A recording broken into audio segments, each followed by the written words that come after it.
5 seconds.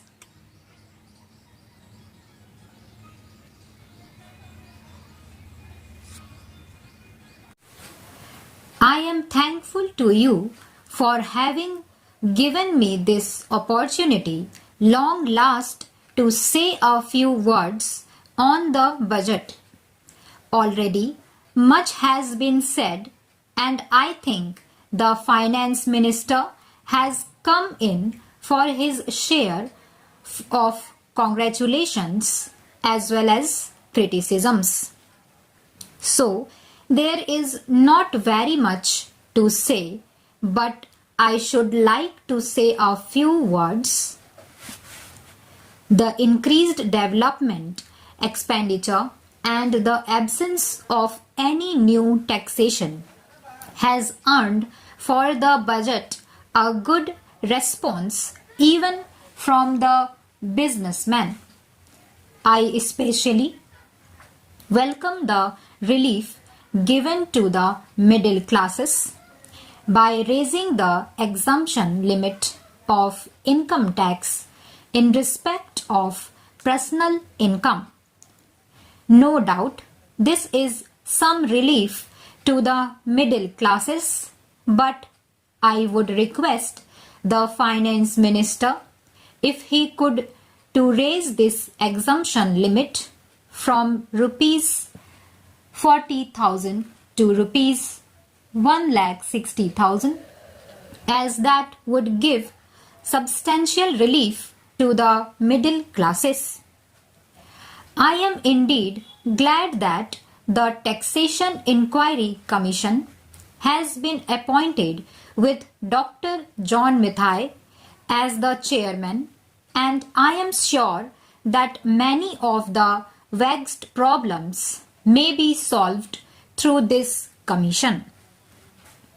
At the same time, I would request the finance minister to put off the estate duty bill for the present, since this inquiry commission has been appointed and they may go into this question. For I feel that it is not an opportune moment to put on more taxes on the people. Already, as Mr. Gadgil has pointed out, there are so many taxes on the people. The people are overburdened by taxes and they are just trying to recover their stability. So, in regard to estate duty, I would ask him to consider about it.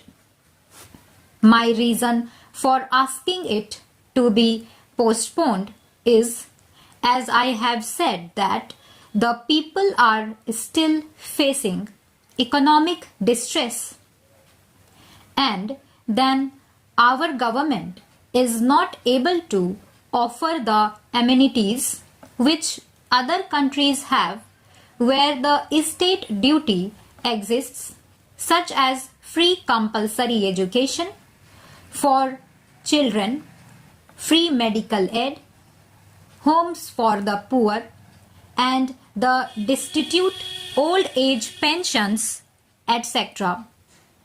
So, my humble suggestion is that this point may be considered by the Taxation Inquiry Commission.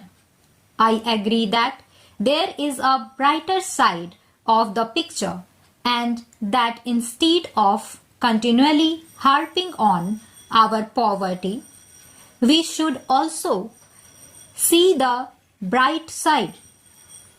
We are making encouraging progress towards laying the foundation of a welfare state. With the cooperation of all and the implementation of the 5-year plan, I am sure, sir, that we should be able to lay the foundations and fulfill the dreams of India. It is indeed encouraging to know from the finance minister that there is a tendency of lowering food prices all over the world, and in that case, the prices in our country too would be lowered. Regarding defense, for obvious security reasons, I do not agree with my friends who say that the expenditure should be curtailed. It is not advisable to take any undue risks and slacken the defense arrangements. Indeed, defense is one of our valuable assets, although strange to say, there seems to be adverse opinion in some quarters. I agree with what General Caripa once said, that God and army are remembered only when there is trouble.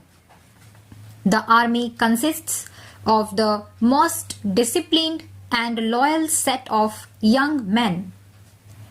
It would not be proper to effect economy in the pay of these brave officers, as it would not be an incentive for the right type of young men to join the army, and it would become ineffective and inefficient. I believe already officers who were drawing rupees 14,000 as their pay are now getting only rupees 7,000 and about rupees 1,000 as allowance. That is, they are getting about half of what they were getting before.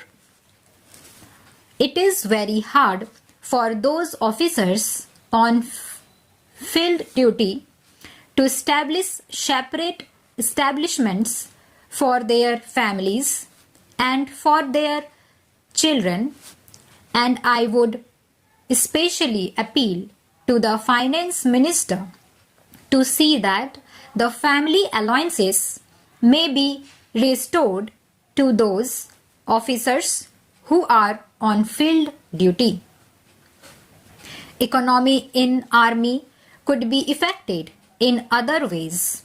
There is a scope for more efficient operation of defense industries, which process seems slow, and by purchase policy of utilizing goods and stores indigenously manufactured.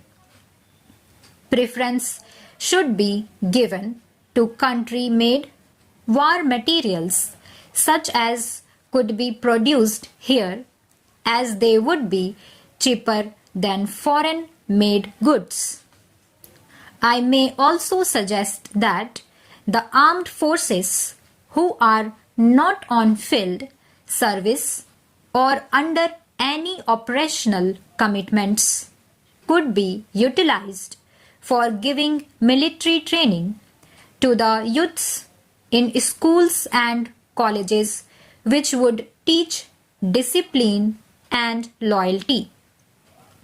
The university authorities should make military training as part of their compulsory education, just as they have adopted social, domestic, and political sciences.